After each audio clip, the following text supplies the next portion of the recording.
Pour Facebook, ça sent quand même pas mal le roussi. Pas Facebook, pardon, Meta. Pour Meta, ça sent quand même pas mal le roussi. On va se plonger là-dedans, hein. On va continuer notre tour de la saison des résultats. Vous savez que là, ça se passe pas mal pour beaucoup d'entreprises que j'ai en portefeuille et que peut-être vous avez en portefeuille également.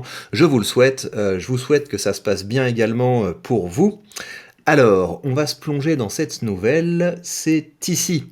Oui, donc ça se passe pas mal. Vous avez vu que ça s'est pas mal passé pour Google, ça s'est encore mieux passé pour Microsoft, qui est une entreprise qui continue à bien grandir ses revenus. Ça s'est super bien passé pour SMT Microelectronics, pour des boîtes comme Schneider Electric, pour des boîtes comme quoi d'autre, Air Liquide, ça se passe très bien pour Air Liquide. Enfin voilà, j'ai plein d'entreprises que je suis en portefeuille qui ont annoncé de très bons résultats, et donc la microéconomie se porte plutôt pas mal. Après, il faut, enfin deux choses, hein, il faut pas avoir le nez sur les résultats, il faut pas trop que ça change vos perspectives. Enfin, vous devez avoir une perspective plus long terme quand vous investissez que trimestre par trimestre. On suit juste cette session de résultats pour avoir un peu pour augmenter notre connaissance des entreprises qu'on a en portefeuille. C'est pas des choses sur lesquelles vous devez tellement baser vos décisions d'investissement. En tout cas, moi, c'est pas ce que je fais. Moi, j'ai vraiment une perspective à 10 ans, à 20 ans avec les entreprises que j'ai dans mon portefeuille.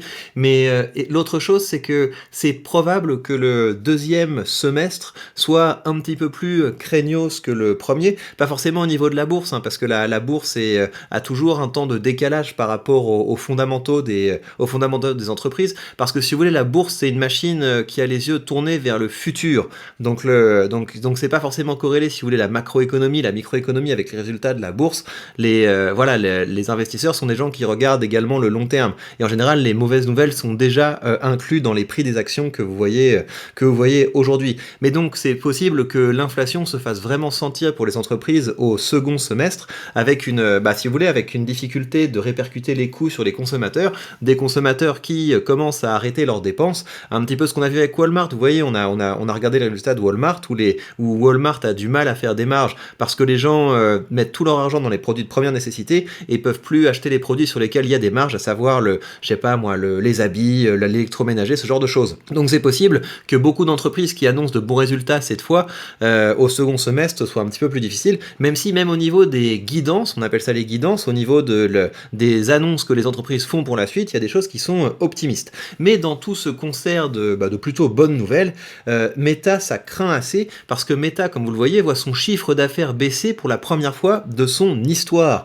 Donc ça veut dire que Meta, c'est censé être une boîte de croissance, et il y a ses revenus qui baissent de 1%. Donc normalement, si vous voulez, une boîte de croissance, on les attend à faire d'une augmentation de leurs revenus de 20%, de 30%, de 10% quand c'est un petit peu plus compliqué. Mais avoir une diminution de ses revenus, ça veut dire qu'il y a des choses qui ne vont pas bien. Et dans le même temps, son bénéfice net recule de 36%. Alors, ceci dit, moi, je vais pas jeter la pierre à Facebook. Donc la première chose, c'est que moi, je n'investis pas dans Facebook. Vous voyez, c'est pas une entreprise dans laquelle j'investis, c'est pas une entreprise qui m'intéresse particulièrement. Je n'aime pas trop le produit. Facebook, voilà, je m'en fous comme la plupart des gens. Et Instagram, c'est pas mon réseau. Si vous voulez, c'est pas honteux Instagram, hein. Il y a plein de gens qui arrivent à faire de l'argent là-dessus, donc tant mieux pour eux. Ça veut dire qu'Instagram a une utilité, c'est juste que c'est pas mon truc, c'est pas un réseau sur lequel je me sens utile, et c'est pas un réseau qui m'intéresse beaucoup. Donc en tout cas voilà, Facebook, je n'investis pas dedans parce que le produit ne m'intéresse pas, et parce que moi j'aime bien les dividendes. Vous voyez, pour que j'investisse dans une entreprise qui ne verse pas de dividendes, il faut qu'elle soit vraiment exceptionnelle. Donc j'investis dans Google parce que Google est une entreprise que je considère absolument exceptionnelle. Je vais pas aller chercher du Facebook, voilà, enfin vous voyez, en tout cas voilà, je ne vais pas jeter la pierre à Facebook, notamment parce que moi j'investis pas dedans, donc je ne suis pas inquiet pour cette entreprise outre mesure, mais surtout parce que vous voyez, le bénéfice net, qu'est-ce que ça veut dire? Ça veut dire que le recul du bénéfice net est lié au fait que Facebook a beaucoup dépensé. Facebook a beaucoup dépensé dans des infrastructures, dans des nouveaux locaux, mais Facebook a aussi beaucoup dépensé pour son nouveau projet Meta. Et donc je vais pas jeter la pierre à une entreprise qui dépense beaucoup pour investir. Alors Meta, voilà, on peut se moquer un petit peu du truc, mais ça reste un entrepreneur qui a une idée pour l'avenir de son entreprise, qui a envie de créer un profond changement dans son entreprise, qui passe d'abord par un changement de nom et qui passe par une extension de son secteur d'activité à tout un écosystème de réalité virtuelle. Et pourquoi pas, si vous voulez, c'est comme ça que le monde change, c'est quand des entrepreneurs prennent des décisions courageuses. Donc c'est pas ce semestre que je vais jeter la pierre à Facebook. Le fait que son bénéfice net recule, c'est lié au fait que l'entreprise fait des investissements qui sont courageux, audacieux, ridicules. On ne sait pas encore parce que il faudra voir le jour où ça va porter ses fruits. Mais en tout cas, voilà, c'est quelque chose c'est ça, être un entrepreneur. Être un entrepreneur, c'est parfois prendre des risques, donc je vais pas jeter la pierre à Facebook. Évidemment, moi, c'est pas ça que j'attends dans mon portefeuille. Dans mon portefeuille, j'ai envie d'avoir quelque chose qui est tranquille, j'ai envie d'avoir quelque chose qui est pépère, et c'est pour ça que je préfère que les entreprises me versent une grande partie de leurs revenus plutôt que de les investir dans des projets, voilà, dans lesquels je crois pas forcément, des projets, voilà. C'est pas ça que j'ai envie de faire avec mon argent, vous voyez. Mais si vous croyez dans le méta, c'est pas un mauvais moment pour rentrer sur Facebook. Vous voyez, le méta, là, on va actualiser, mais j'imagine qu'il se rétame pas mal. Voilà, vous avez une baisse de 6% de méta. Si on regarde un petit peu à plus long terme, vous avez quand même une entreprise qui s'est vraiment rétamée. Donc voilà, si vous croyez à ce genre d'entreprise, si vous croyez que la réalité virtuelle, ça va être quelque chose de très cool, dont on ne pourra pas se passer, si vous êtes enthousiaste par rapport à ça, bah c'est pas idiot de rentrer sur Facebook, parce que on parle pas d'une entreprise qui perd de l'argent, hein. On parle d'une entreprise dont la croissance est moindre. C'est ça qu'on veut dire. Donc pourquoi pas, hein. Pourquoi pas. Et elle a une croissance moindre, peut-être pour aller chercher une grosse croissance à l'avenir. C'est arrivé des entreprises, je sais pas moi, comme Microsoft. Il y a une époque où Microsoft, tout le monde considérait que c'était une boîte complètement en carton qui était pas capable de gagner de l'argent, et on voit ce que c'est aujourd'hui. Donc si vous êtes excité par le truc, si vous aimez bien Facebook, si vous aimez bien Instagram, pourquoi pas. Moi, je passe mon tour, mais en tout cas, voilà. Si vous êtes boule sur Facebook, bah, serrez les dents et dites-vous que la diminution de son bénéfice, c'est lié à des investissements. Donc, ils sont pas en train de... Voilà, ils sont en train d'essayer de préparer l'avenir de leur entreprise. Alors, à côté de ça, vous avez quand même des signaux dont il faut avoir conscience. Donc là, ils le disent de cette manière. Mark Zuckerberg demande poliment aux employés nuls de Meta de démissionner. C'est-à-dire qu'il a fait une conférence dans laquelle il a dit, voilà, de manière réaliste, il y a probablement un tas de personnes dans l'entreprise qui ne devraient pas être ici. Je pense que certains d'entre vous pourraient vous dire que cet endroit n'est pas pour vous, et cette auto-sélection me convient. Voilà, naturel est la sélection, naturel est l'auto-sélection. En tout cas, imaginez que vous bossiez chez Facebook. Imaginez que vous bossez chez Facebook et il y a votre boss qui dans une conférence vous dit bon les gars, soyez honnêtes avec vous-même, il y a forcément certains d'entre vous dans la salle là, vous savez bien que vous êtes un peu des nuls, quoi, que c'est pas vraiment votre truc, qu'il faut peut-être penser à faire autre chose. Vous imaginez après les discussions à la machine à café, ouais, tu penses qu'il parlait de moi, tu penses qu'il parlait de toi, etc. Donc c'est quand même un petit peu chaud, comme ambiance. Donc on est vraiment dans une... Mais c'est ça la vie d'une entreprise, hein. La vie d'une entreprise, c'est pas toujours rose, il y a des moments où le bateau tangue, et la question c'est de savoir comment Facebook va ressortir de cette traversée de tempête. Alors, dernière chose que je voulais voir à propos de Facebook, vous avez également des influenceurs qui se rebellent contre Instagram.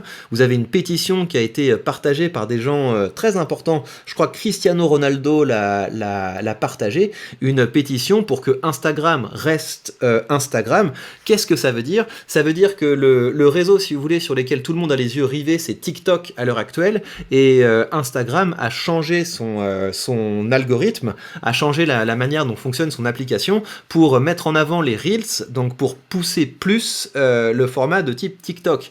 Donc il y a plein de gens qui étaient plus habitués à la photo qu'à la vidéo, qui pensent que Instagram est en train de trahir son ADN. Là-dessus, si vous voulez, donc moi déjà la mode des vidéos courtes, je vous le dis, c'est pas mon truc. Après, s'il y a des gens qui gagnent de l'argent avec ça, je pense que c'est pas idiot pour Facebook d'aller sur ce secteur-là. Si c'est TikTok, le réseau qui est en croissance, bah ce serait assez bête pour une entreprise de pas essayer de faire ce qui marche. Vous voyez, quand vous êtes dans le business, avoir des convictions c'est bien, mais vous devez également observer la concurrence et vous dire bah voilà, ça marche, je vais tenter de faire ce qui marche. Mais quoi qu'il en soit, bah vous avez plein de gens qui vont commencer à bouder Instagram en changeant son algorithme pour aller chercher de l'efficacité. Instagram est en train de braquer des gens qui ont contribué au succès de la plateforme. Et voilà, est-ce que c'est à ces gens de changer, ou alors est-ce que Instagram devrait faire plus attention à sa base de fans, quoi, aux gens qui ont été enthousiastes de ce réseau, aux gens qui se sont construits sur ce réseau.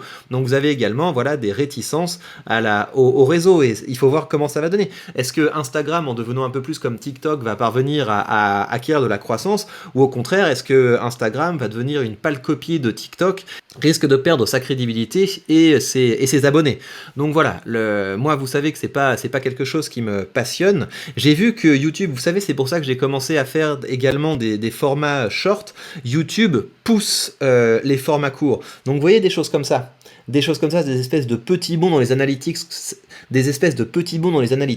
ça veut dire que YouTube pousse les shorts. Ça, c'est entièrement un mouvement algorithmique. C'est-à-dire que mon short a été mis dans un flux, et ça, c'est pareil. C'est quand les analytics s'excitent comme ça, ça veut dire que le short a été porté par les algorithmes.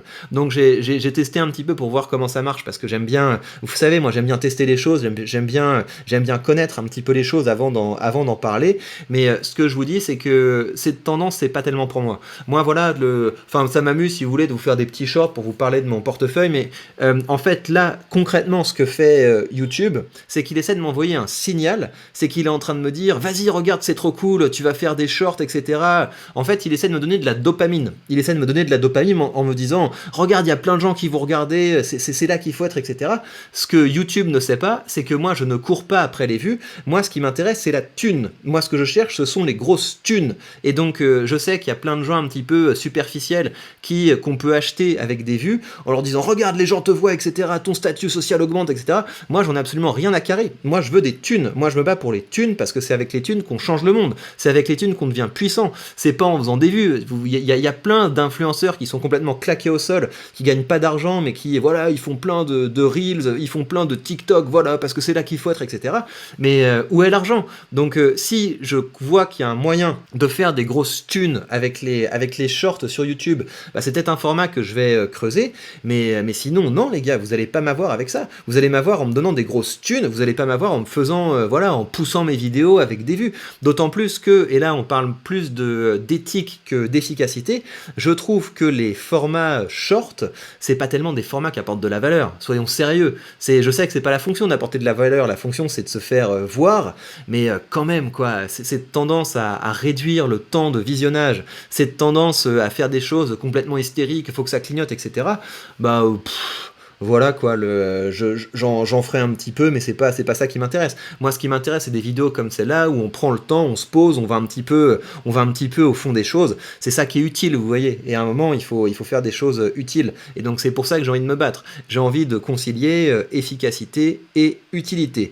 Quoi qu'il en soit, vous voyez donc que Meta est dans une mauvaise phase, mais c'est une phase d'entrepreneuriat. C'est que Meta est en train de prendre des décisions difficiles, est en train de prendre des décisions courageuses pour essayer de se réinventer. Donc moi, c'est un dossier sur lequel je ne compte pas rentrer, mais si vous croyez là-dedans, peut-être que c'est un moment pour choper cette entreprise, parce que les investissements qu'ils sont en train de faire aujourd'hui, peut-être que ça va beaucoup payer à l'avenir, hein. Peut-être que là, on est en train d'assister à la naissance d'un nouveau géant.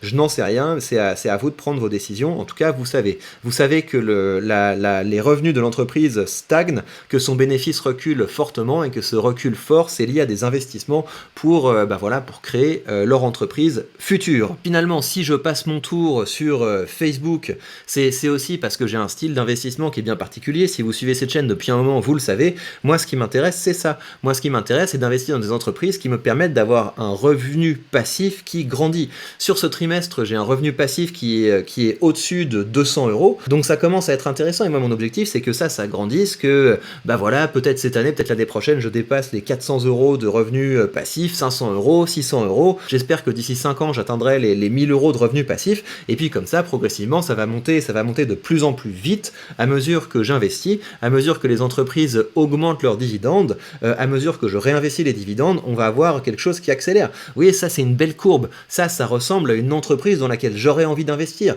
Une entreprise qui aurait ses revenus comme ça, qui augmentent régulièrement tous les mois, ça, c'est une belle courbe. C'est ça que j'ai envie d'avoir. C'est là-dedans que j'investis. Donc c'est un style d'investissement qui est peut-être un petit peu conservateur. J'ai pas de problème avec ça. Moi, ce qui m'intéresse, c'est d'être efficace avec une stratégie qui me plaît. Et vous savez que si vous voulez commencer à investir, quelle que soit votre stratégie, vous avez sous cette vidéo le lien vers le courtier que j'utilise, et en suivant ce lien, vous pourrez commencer à investir avec une action gratuite, et vous pourrez, pourquoi pas, semaine après semaine, mois après mois, voir votre revenu passif qui commence à grandir. D'ailleurs, on arrive bientôt à la fin du mois, et je vous ferai bientôt un point complet sur les dividendes. Faites-en de même, commencez à me dire combien de dividendes vous avez gagné au cours de ce mois de juillet.